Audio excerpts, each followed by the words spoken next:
Hello and welcome to another episode of the Golden Thumb Rule, where we decode complex investment concepts and bring them closer to everyday investors. Well, I'm your host, Kshitij Anand, and today we are diving into a brand new regulatory category that's beginning to capture attention in India, which is specialized investment funds, popularly known as SIFs. Now, to help us break this down, we have with us Bhavesh Jain, who's a co-head and factor investing at Edelweiss Mutual Fund. Bhavesh, it's a pleasure to have you on this show. Thanks, Kshitij, for having me. Thank you so much for taking the time out, Bhavesh. And for listeners who are, familiar with mutual funds and AIFs or, the alternate investment funds, what exactly is a specialized investment fund or SIF, and how does this regulatory category carve out a differential space in the Indian investment landscape? So if you'll see, a lot of our investors are very well aware of mutual fund. It has a history of more than, you can say, 30 years now, an AUM of more than 75 lakh crores. PMS, on the other hand, again, is quite popular. We have history of more than 20 years over there. AIF last almost 13, 14 years now. But if you'll see, there was a huge gap in between. Sure. A retail investor can come with 100, 200, 500 rupees in mutual fund. But if he has to upgrade himself and move to PMS, the minimum ticket size was 50 lakhs. And for AIF, that was 1 crore. So that was a huge gap which needed to be, you can say, in a way, catered to. And that is where SEBI came up with this idea of SIF. So SIF, I will say, is a product which is nothing but an additional scheme of mutual fund, but with some additional features. So as I said, additional feature, this is the first time where mutual funds are allowed to take a directional short position in derivative. Sure. This is the first time where, if you will see, most of the category have given full flexibility. There is no market cap based, you can say, definition that minimum large cap, mid cap, XYZ percentage should be there. It is not there. So a category where fund manager will have maximum flexibility to express his view. And from an investor point of view, a retail HNI client slowly can upgrade himself to a category which is not similar to, we can say, what an PMS and AIF will be, but much closer to them as far as flexibility is concerned, because use of derivative and taking open, you can say, directional position both on the long as well as short side is allowed. But the most important part of it is taxation wise, it is still a part of mutual fund. So entire mutual fund taxation, which is section 1023D, is applicable to SIF also. So in a nutshell, if you have to tell to anyone, SIF is just another scheme of mutual fund with some additional flexibility available to the fund manager, but taxation wise, it is same as a mutual fund. Absolutely good that you brought on the taxation part, because I wanted to, understand from you is SIF has a, sort of a tax efficient structure where long-term, or the LTCG, you could say that long-term capital gains with a holding period of more than 24 months are taxed at 12.5%.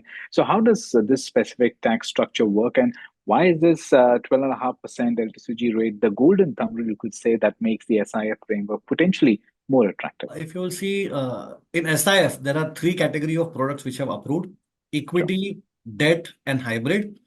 And taxation is similar to what mutual fund have. So any SIF which is having more than 65% equity will have equity taxation, where long-term capital gain tax of 12.5 will be applicable after 12 months. For a fixed income strategy, it is similar to fixed income. There is no concept of long-term and short-term. Whatever your gain will be there, it will directly add to your income and you will be taxed as per your slab rate. And the third category is like hybrid fund, similar to mutual fund. Some hybrid fund, if they have more than equities of 65%, like an arbitrage fund or a balance advantage fund. Similarly, in here, there are two hybrid products. If your equity is more than 65, again, you will have same equity taxation, 12.5 after 12 months. But if your equity is less than 65, that context, your taxation will be 12.5% after 2 years. Now, as I said, flexibility wise, you are getting a product which is closer to AIF. But taxation wise, it is a product which is similar to mutual fund. So if same fund manager running an AIF will be subject to, you can say, tax rate which can be as high as 39%, whereas the same fund manager managing an SIF, similar strategy, his taxation can be as low as 14.5 to 15%. So you discussed about the three categories of funds, and let's focus on the hybrid one. So how does the hybrid funds work, and who should ideally sort of invest in this specific category? Sure. So within hybrid, the regulators approved two categories. One is similar to your multi-asset fund right now, wherein you can take exposure to equity, debt, gold, silver, REITs, InvITs. The flexibility part of an SIF over an MF over here is today in mutual fund, all your multi-asset fund can be long only multi-asset. That means you are long on equity, long on debt, long on gold, long on silver. Numbers can be plus minus here and there, but everything is long. In SIF, same fund manager, if he's negative on equity, he's not forced to have long equity, he can have short equity. If he's negative on interest rate, he can actually go short on debt. So that is the additional flexibility which will a fund manager will get into an multi-asset, you can say active asset allocator, SIF, hybrid SIF. The second product is hybrid long short fund, the product where we are coming up. We are already come up with an NFO from 1st of October. That product is hybrid long short fund. The ask over here is very simple. Minimum 25% has always to be there in equity and debt. But the flexibility part again is this 25% equity can be equity long, can be equity short, can be arbitrage, entire your choice. And remaining 50%, the fund manager is free to move either in equity or in debt, long position, short position.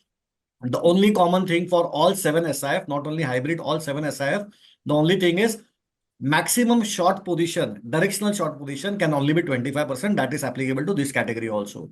So that means I can run a product where I will run almost, you can say, arbitrage plus special situation plus some derivative position and debt, and try to generate returns which are much better compared to a normal arbitrage fund where you can only do cash future arbitrage and debt. Here you can add a couple of more things like special situations and a lot of derivative trades, and then effectively get that 2 to 3% extra compared to an arbitrage fund. So this is an ideal product for all your fixed income investor, all your arbitrage investors, all your cat 3 long short AIF investor.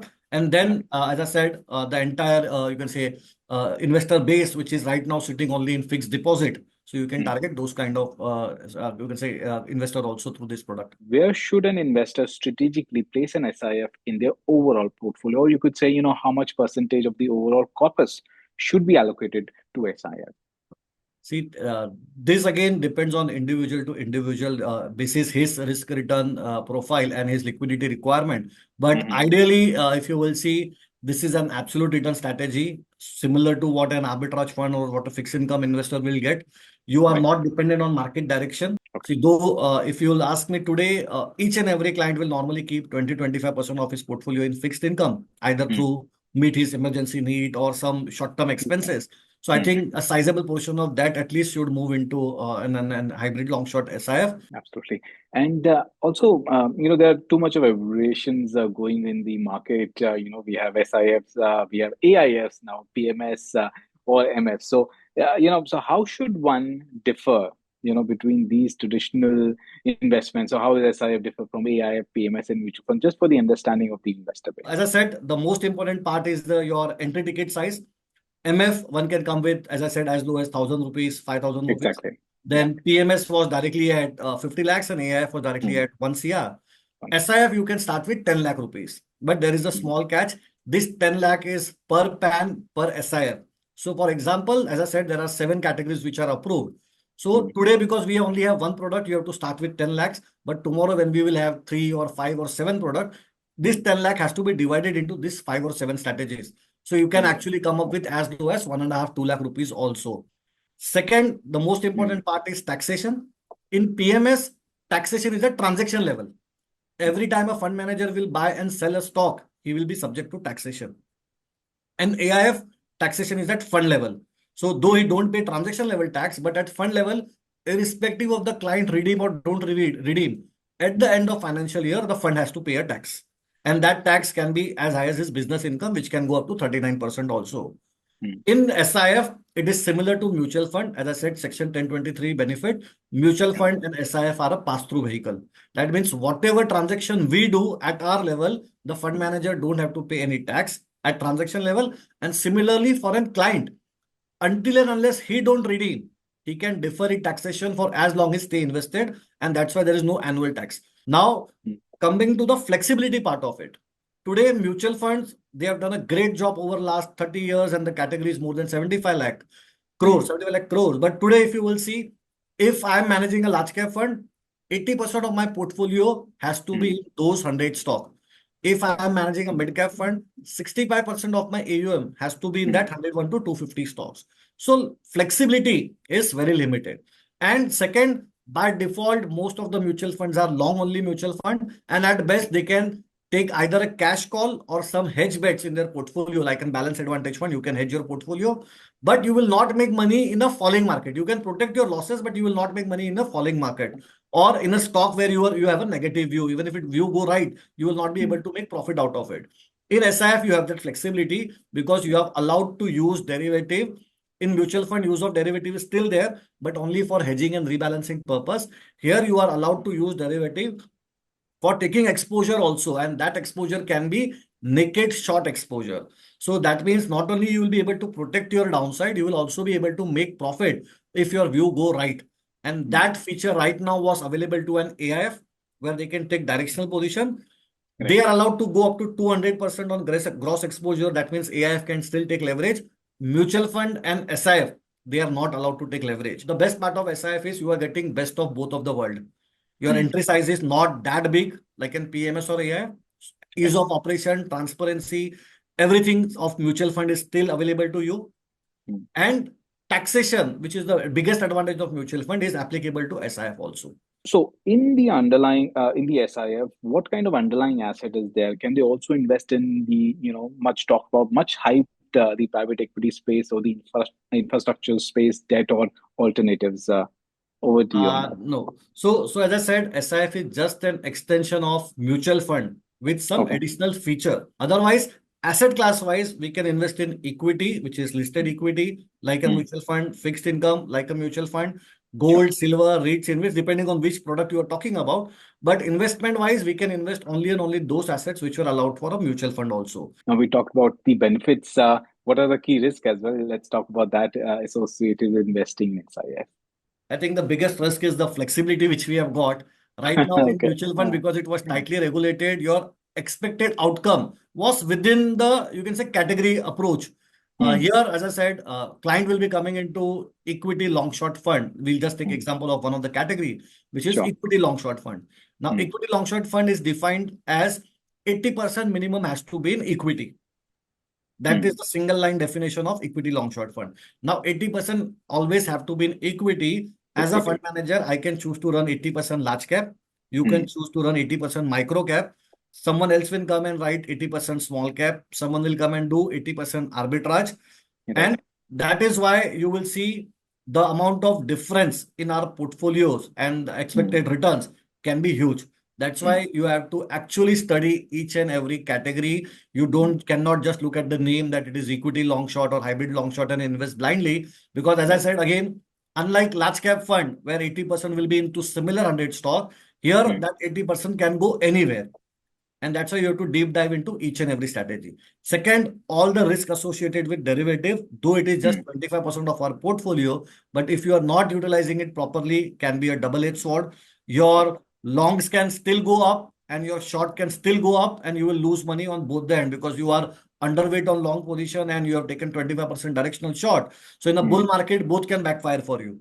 Third, as I again mentioned in the beginning, fixed income investor have got some leeway because our limits have increased on single issuer, whether it is triple A, double A, or a single A.